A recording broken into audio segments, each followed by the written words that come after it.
Helio ব্র্যান্ডের পক্ষ থেকে নতুন একটি স্মার্টফোন আসতে যাচ্ছে, যেটি হচ্ছে হেলিও 90, যার দাম মোটামুটি 18,000 টাকা হতে পারে। ফোনটির অপারেটিং সিস্টেম হিসেবে রয়েছে অ্যান্ড্রয়েড ভার্সন 14 এবং প্রসেসর হিসেবে রয়েছে মিডিয়াটেক হেলিও G99, যেটি একটি অক্টাকোর প্রসেসর এবং এর কম্পিটিটর স্ন্যাপড্রাগন 4 Gen 2। 6.7 ইঞ্চি অ্যামোলেড ডিসপ্লের রেজুলেশন থাকবে ফুল এইচডি প্লাস এবং রিফ্রেশ রেট থাকবে 120 হার্জ। 188 গ্রামের প্লাস্টিক ব্যাগের ফোনটিকে পাওয়া যাবে 3টি কালারে।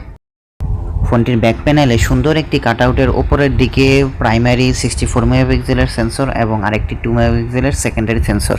এর পরিবর্তে যদি 5 মেগাপিক্সেলের একটি ম্যাক্রো লেন্স দেওয়া যেত তাহলে কম্বিনেশনটা অনেক সুন্দর হতো। সামনে থাকছে 32 মেগাপিক্সেলের সেলফি শুটার। ফোনটি সিকিউরিটির জন্য ইন ডিসপ্লে ফিঙ্গারপ্রিন্ট এবং ফেস আনলক থাকবে। ফোনটি 828 ভ্যারিয়েন্টে এসে বর্তমানে চলমান প্রি বুকিং করা যাবে মাত্র 1,500 টাকা। ফার্স্ট কমেন্টে প্রি বুকিং লিঙ্ক দেওয়া থাকবে। ফোনটি কেমন লেগেছে জানান এবং অবশ্যই আমার চ্যানেলটি সাবস্ক্রাইব করুন।